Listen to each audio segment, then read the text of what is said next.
I am a 55-year-old mom. I am just learning a lot about mental health in the past year. And I have a 22-year-old son that I adore with all of my heart and soul. He is suffering from depression and anxiety, in particular social anxiety. It seems like you started a journey for your son because you recognized a social anxiety in him. Where did you get the knowledge to know that this was quote unquote social anxiety? Through the years, I've noticed that he keeps to himself a lot, and he's very quiet, and he's had experiences that have kind of shaped this. How did that journey start? Like you're thinking, how do I help my son? For me, it was a very random conversation with someone, and she told me that she was going to this neat place called Recovery College, where they treat your mental health as a college course, where you take courses to help yourself and take your own mental health into your hands and work on it. Welcome to the Wellness Education Network. This podcast is brought to you by Wellness Productions Canada and is dedicated to providing you with the latest insights and strategies for mental health education. I'm Jamie Andrews, your host, and each week we'll explore a range of topics from managing stress and anxiety to understanding mental health disorders and promoting emotional well-being. Whether you're a mental health professional, a student, or someone eager to improve their own mental health, we definitely have something for you. Let's embark on this journey to better mental health together. This is the Wellness Education Network.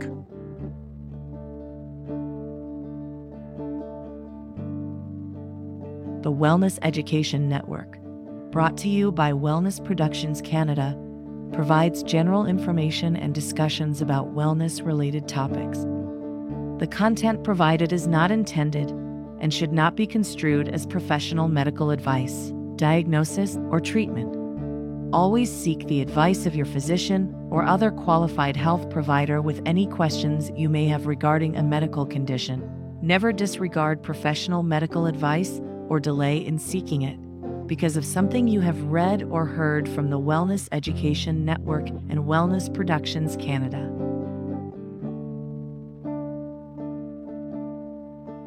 Right. I am so excited and so happy to be back. I've got a wonderful guest. Her name is Angie Farquhar, and I'm so excited. She's got a great story about a mother's love for her son, and I'm happy to have her here. Angie, please introduce yourself. Tell me a little bit about yourself and how we met. Thank you so much for the introduction, Jamie. My name is Angie, and I am a 55-year-old mom. I am just learning a lot about mental health in the past year.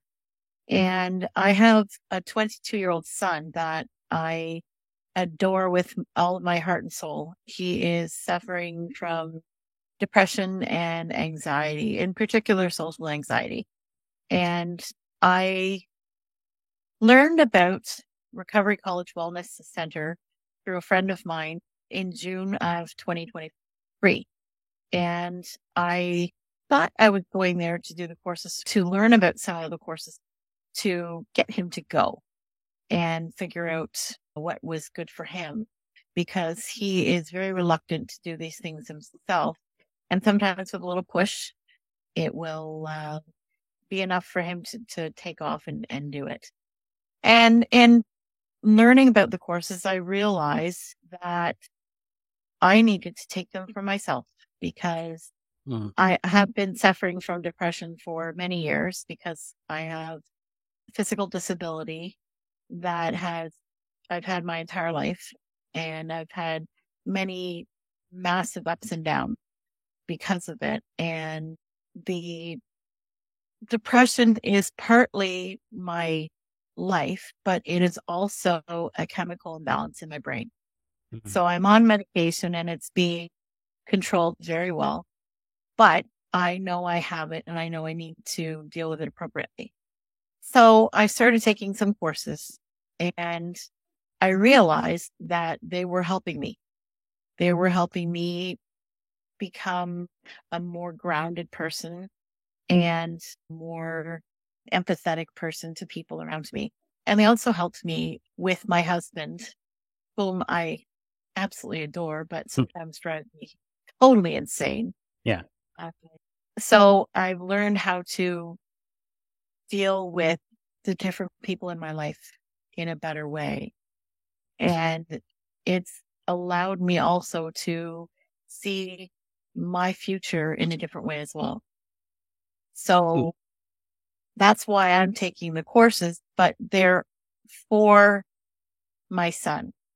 I am learning about how depression is something that can be dealt with in a positive way, in a way that is not stigmatized anymore. Yeah. So I just kind of want to go back to the beginning of your statement because there's a lot to unpack there. It seems like you started a journey for your son because you recognized a social anxiety in him. Where did you get the knowledge to know that this was quote unquote social anxiety? Like how did you determine that it was related to being social or not being social? My son has had a very difficult life because he's always had things that have happened to him, even at a very young age, at the age of 3. He was dealing with a mom who had to have surgery, and I would be gone for 3 months at a time recovering from surgery. And when I get back home, he all of a sudden is dealing with me coming home. He is very quiet and shy around me. I one time was expecting him to open arms, run to me and be so happy to see me and giggle. And all he did was come up to me and give me a half-hearted hug and say, "Hi, Mom." And that was it. Yes. I should have clued in back then, but I didn't. Right. Through the years, I've noticed that he keeps to himself a lot and he's very quiet and he's had experiences that have kind of shaped this. In grade 1, Mhm. he had a friend who bullied him because he did not join him in hockey. What this boy did was got all the rest of the boys in the class to basically terrorize him. He would go into the washroom and all the other boys would climb under and over the stall to terrorize him. Then he felt very isolated because he would have to go to another washroom that was specifically for people with disabilities because he couldn't go into that bathroom anymore. Further down the road, he got very sick and he wasn't in school for 3 months. And having to go back into school and catch up and be there where all the kids were really tight and in groups and friends and everything, he was kind of an outcast. Yeah. Then in grade 7, his teacher was his bully. One amazing thing that he told me, I had made arrangements with the principal that he could switch classes if that was something that he wanted to do. And he said, "No, Mom, I need to learn how to deal with difficult people. So I'll stay there." I found that to be a phenomenal thing because he could have gone the easy route. He didn't. So he has tremendous tenacity and he has amazing insight. He made it through that year. And then he got appendicitis and had to have his appendix out, missed some more school when he was in grade 10. And then he had a very difficult time with college. And he has always just dealt things, and he's always been very quiet about it.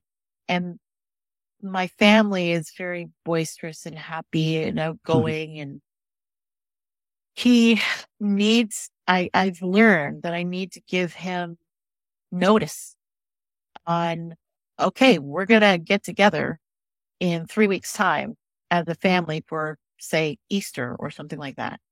And I can see in his face the anxiety, because he just gets overwhelmed by these people that love him dearly. So it sounds like as a mother, you're kind of over the years picking up at these subtle hints of, and you're kind of like, although they might be hints for that particular moment in time or to those situations, they seem to repeat themselves over and over and over. And then are you also kind of like saying, oh, this is something that I used to do in the past when I was depressed? Because you mentioned depression was in your family or something that you're experiencing or have experienced. So are you kind of making that connection? I feel this way. Yeah. I recognize this as depression. Oh, over this length of his existence, I've collected all of these hints, and I'm now coming to the conclusion that there could be some kind of anxiety or some kind of depression going on. Is that what I'm sensing? Yes, all of those things. And I also was seeing him only going to work and then coming home and going into his room. And then I would not see him until supper time. As soon as supper was over, he went back to his room. So he isolates himself. Yeah. And that is a huge, huge alarm bell for me. Yeah. Because I think he's keeping to himself and not being very self-centered. How did that journey start? Like where would someone start? Like how, like you're thinking, how do I help my son? What was your first step like when you're trying to answer that question? For me, it was a very random conversation with someone who was having difficulty with work. And she said that she was depressed, and she told me that she was going to this neat place called Recovery College, where they treat your mental health as a college course where you take courses to help yourself and take your own mental health into your hands and work on it. And she says there's work involved. And I don't know how I had an aha moment, but as soon as I got off the phone with her, I called Recovery College. And I thought, this is what I think needs to be done, because we tried the conventional route with him and it was an absolute disaster. The person that was counseling him said to him, you must write in a journal. I must see what you write. And then later shared it with my husband. And that turned my son off from any kind of counseling or help that way. So I knew I needed to go a different route with him. I get it. That thought Recovery College might work. So you did actually try the probably the number one way, right? Like how let's get him into a therapist, let's get him into counseling. Well, and I would imagine medication would be applied. I'm assuming that was your first way to go. Is that correct? The first way to go was counseling, but we have not gone the medication route because he's not too sure if he wants to do that. And we're respecting that. I think now he's thinking more that he might need something. But at the beginning, when we first got him help, he was not too sure about anything in the way of medication. And so you're kind of like overseeing his, I don't want to say overseeing, but walking with him through his journey without him knowing that he's kind of like on a journey. So then Correct. it sounds like your next step was this random conversation with a friend of yours or an acquaintance and their difficulty with work. And as soon as they mentioned a recovery college wellness center, you got off the phone and said that could be something. Let me take a look in here. Am I Yeah. right? Yeah. And around what time frame did you start searching to the time frame that you picked up the phone and called? Just in regards to years. From searching at the very beginning was in 2000 and I guess 15. Okay. So that was like about 9 years ago. He was about 13, 14 at the time. Okay. So And you recognized his illness pretty young. absolutely, there just have been so many knocks and blows that he's taken, and he just keeps getting back up. But I could see that he wasn't getting back up and standing as tall as he used to. You can see kind of like his confidence slowly dissipate over time. Correct. And the last thing that happened was in 2019 when he had to come home from college after having a disastrous experience there. I could tell that that was really the lowest because he came to us crying, saying, I cannot go back to college. First of all, I didn't pass one of my courses. So they said, I can't come back. And he thought he was letting the entire family down. He was letting us down. He was ready to go back to school, and it was 5 hours north of here.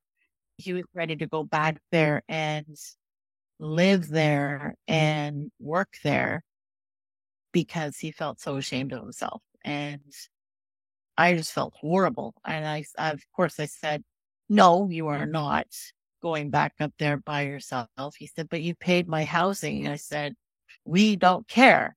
If we get some of that money back, great. If we don't, that's neither here nor there. We want to make sure you're at home with us and you're going to be okay. And then COVID hit. And that's when he started really spiraling into being even more quiet than he had always been. Okay. So he hit his first adult roadblock is kind of what I'm sensing, almost like a crisis for him. And then fortunately he was able to tell you the truth, just he had nowhere to go and you were able to kind of take him in. And then just afterwards, the COVID hit, the one that we all know. And now you've started this journey and he's returned into your home and you're into the recovery college at this time. Is that correct? Yeah. All right. And So,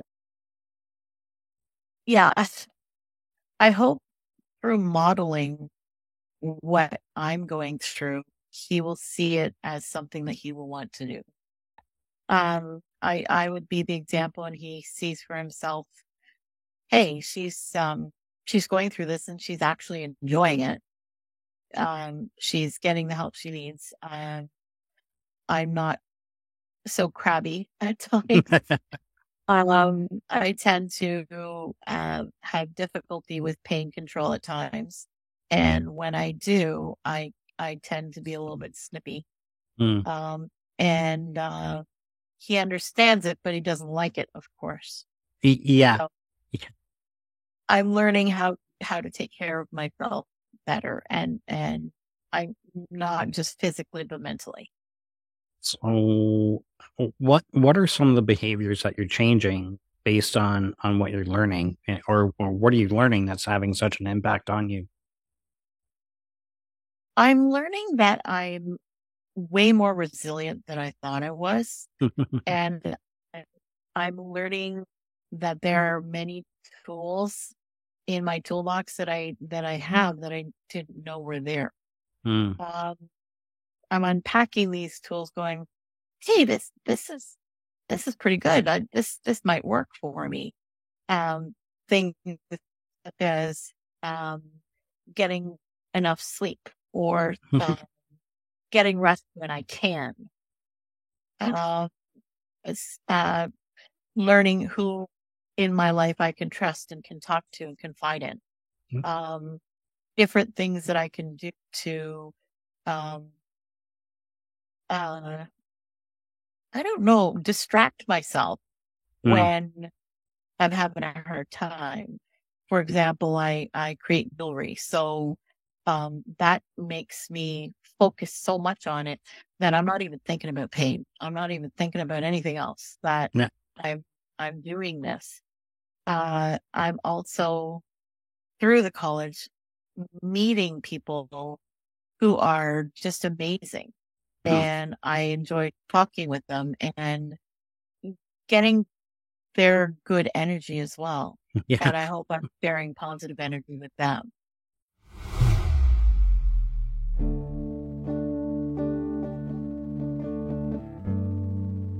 Hi, friends. Thanks for indulging us in a moment of self-promotion. I wanted to take this time to let you know that the Wellness Education Network is created, produced, and inspired by people who have been touched personally by the effects of mental health. Even the music for our show, which was composed by M. Jukes. So if you're enjoying this content, we really need your help. We're just getting started, and we're excited to create new wellness education content for you. But what we need from you is we need you to like it. We need you to hit the download button. We need you to comment and subscribe to our channel. Your support means a lot to us, and we're extremely passionate about wellness education. So if you're feeling extra generous, consider buying us a cup of coffee to help us out. This will help us continue to create the wellness education content that you like so much. You'll find the link for that in the description. And from the bottom of our hearts, thank you so much for being our friends. And now back to Angie. Yeah. That's actually how you and I met, was through the Recovery College Wellness Center. Correct. And I can say 100% after a couple of visits, I see happy Angie, you know, and that's the vibe you give off, and you have lots of reasons not to, but the choice that you choose and lean into positivity, into hope, into resilience, into happiness is definitely one of the most attractive things that you bring to the table, and applying all those skills to uncover all those core values of yours to make them grow again. It's been an absolute delight. So what are some of the things that you're really kind of enjoying as you're using the Recovery College, attending the Recovery College? Just for anyone listening, as to why should they go? They should go because everyone there is truly, genuinely interested in their positive journey, whatever it is, whatever their journey looks like, and everyone has a unique one. It is the people there that genuinely want to help, and they're happy people, and they're people that you're comfortable with right away. And just to say, I'm very comfortable with you and talking with you and sharing my story with you. I wasn't the kind of person that would share my story for much of my life, but now I feel I'm an open book, and being that way has helped me. So that's why I choose to be the way I am now, but with you, and learning through, stories that I tell you, and things that you may tell me, just make me feel that I'm not so alone, that I can rely on other people to listen and understand. Hey, yeah, I know what you're talking about. I can understand what you're saying. And the courses, like, there are some very hard courses. There are some difficult courses where you're doing a lot of hard work. And I don't mean hard work as in writing and reading and everything. I mean hard work as in looking into yourself and seeing what makes you tick, and maybe seeing things that you don't like that much that you need to change. But there are also a lot of fun things that Recovery College does. And I really appreciate that. There are events that happen all the time Yeah. to really enjoy being together and having that community.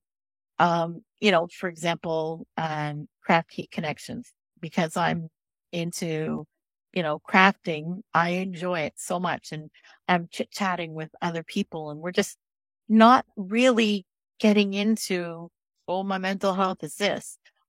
We're just like, this is what's going on in my life. I'm doing this Yeah. weekend and over. So there's a lot of fun things to do, and there's a general uh, positive feeling at Recovery College, and I really like that. I don't feel like, oh, I got to go there. There's none of that at all. I'm really happy. And for example, yesterday was the first time I've been there in about a month, and I was so excited to go. I didn't sleep very well the night before, but it didn't matter. I was going, and I was going to be people that I really enjoy. Like, I genuinely like seeing them and talking to them, Yeah. and they're fun and they're funny. And it was wonderful. And I came home in a great mood. My husband was in a stinky mood, but it didn't matter. Yeah. You had your fill of joy, Yeah, and nothing's going to change that. exactly. So it sounds like, and you've been at the Recovery College for about, is it 2 years now? No, I've only been in Recovery College since June of last year. June of last year, right? But Yep. your search for how to help your son started around 2020, just after he came back home, COVID started. Is that right? Right. Yep. Yeah. Yep. So, I know there's ways that it's helped you, and those ways you've been implementing, and being less crabby is a testament to patience, right? Maybe a little bit more self-love and a little bit more positive self-talk. How are those ways kind of rubbing off into your son? Because you can't make somebody do what they don't want to do. And so although you found this wonderful thing, initially not for you, like this wasn't by design to find it for you, right? You would have went to the Yeah. arts and crafts store, not to the Recovery College. Exactly. So how do Exactly. what are some things that are happening? I tell him what I'm doing. I always keep him kind of apprised as to what I'm doing. And yesterday, one of the courses started, and I'm so excited about it. Is called Breathe, Dealing with Anxiety. And when I read the course material, it was as if the author of this material was describing my son. And I'm not a crier. I don't cry at all. But when I was sharing with the group, I really appreciated this because this is my son. I almost started crying. I had tears in my eye. And I was surprised at that because I didn't think that it was so close to the surface. And so I shared that this is my son. This is written as if it's my son. And I asked if I could share it with him. And they gave me extra course material. And I gave it to him last evening, and we talked for about an hour. Nice. And that's just a nudge, a little nudge, because my son is a cross between a rabbit and a fawn. If you look at him the wrong way, he'll run. He will run, and he'll hop so quickly, you won't even know he was there. Yeah. So I picked my moments to share things with him in hopes that I'm planting these seeds that will eventually grow into him saying, you know what? I'm going to do this. I'm going to go. And I tell him that there are people there that they don't share. They go to class and they sit quietly. They don't have to share. They're never told that they have to do anything, Mhm. that everything is by their own choice. And I'm hoping that that will help him decide to do this as well, because if he doesn't have to share, then that's probably a good thing for him, because he is so quiet and keeps things so close to his vest. I'm out Yeah. there. I'm an open book. Yeah. So you're just kind of sharing all things that you're learning bit by bit and seeing how it's kind of helped you. And saying that it's available to him as well anytime he wants to go or anytime he wants to try, you're there with him, right? Exactly. Yeah. Exactly. Yep. And Go ahead. I tell him, I've given him the emails of specific people that I think he will connect with better. So I hope Yeah. that will eventually say or do something or make a move, and just make it sound like it's a positive experience for him. There we have it. We have a mother's love for her son, and as a result, it's been benefiting her. Before we wrap up and say goodbye to the audience, is there anything I haven't asked you that you want to share? Is there anything that you want to say before we go? Is there 2 bits of your life for information that I might have skipped on in regards to this particular story? Yeah. One thing that I want to say is that in doing the recovery college work, it has led me into peer support. And I didn't realize that supporting other people is a very large part of growing and healing. Well, just quickly, can you describe peer support for someone who hasn't heard it before? Absolutely. A peer support worker is someone who is trained to help people who are dealing with mental health issues, and they are there for them to meet them where they're at. They're not there to tell them what to do or where to go or anything. They meet them where they're at and help them discover what is there and what is available. Peer supporters have information about all the different supports that there are in the community and through Canadian Mental Health Association and Recovery College, all the different things that are available to them. And they're there to just be their one-on-one support, and that they can say anything to them and know that they'll be there no matter what. You came across this discovery of peer support through the Recovery College and What I did. One of the people there, Pam, she is a peer support coordinator. Said one day, she goes, "Have you ever considered peer support?" And I said, "What's that?" And she told me about it.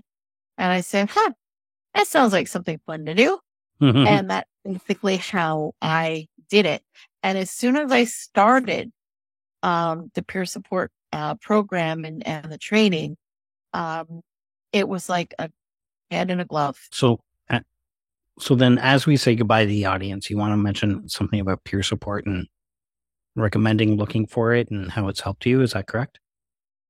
Yes. I suggest anybody who needs it to seek out a peer support, someone who can be there for them when they need it. It's not something that is pushed down their throat. Yeah. It is someone who's there. That sounds absolutely lovely. I just wanted to say thank you, Angie, for taking your time out of your day to do this. I know that there's been a lot that we discussed and a lot to dig into and a lot of cool in here for our audience. So thank you. And to the audience, just as a quick recap, type in, we talked about a Recovery College Wellness Center. Type that into your search bar and type it into your area, type it into your province, your state. Type in peer support worker, type in, how do I receive peer support? If you're struggling with your mental health in any way, shape, or form, there is help. And Google can be a start to helping you. If you know people, you don't have to wait until you get into a crisis. You can start ahead of the curve and find the ways and the courses and the organizations that'll help you. They exist. You don't need to wait. You can do it now. So the Recovery College Wellness Center is one of those places here at Durham. It's with the organization CMHA. We are not affiliated with the Canadian Mental Health Association, but we do love what they do. Peer support is another avenue for you to look into. These things work. This stuff works. It works. So, if today's your last day, there's avenues for you to get the help you need. And if today is the last day, then, just make that call to 911 or your regional equivalent because, oh yeah. Okay. Right. Yeah. Sorry. A brand new number, 988. 911 is what I used. Okay. That's lived experience right here. Who's got two thumbs and calls 911 for emergency? This guy. Exactly. So 988, because they made that change. Thank you very much. She would know that. She's part of the peer support program at CMHA, at Recovery College Wellness Center. So 988, we don't need to lose you, right? You have some value. You just may not have learned it, but I promise you, when you start in this journey, you start learning how to be well and how it's unique to you, you'll find out exactly how wonderful you are. So thanks again, Angie Farquhar. Thank you so much for everyone.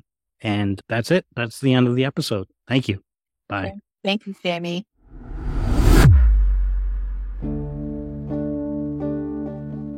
Thank you for joining us on the Wellness Education Network. This podcast is brought to you by Wellness Productions Canada. We want to acknowledge that everyone involved in this project, including the music, which was composed by Mike Jukes, has been touched by the effects of mental health. This series is dedicated to promoting mental health education and awareness. To find out more, please check out our website at wellnessproductionscanada.ca or check out our YouTube channel at Wellness Education Network. Otherwise, stay tuned and thanks for being awesome.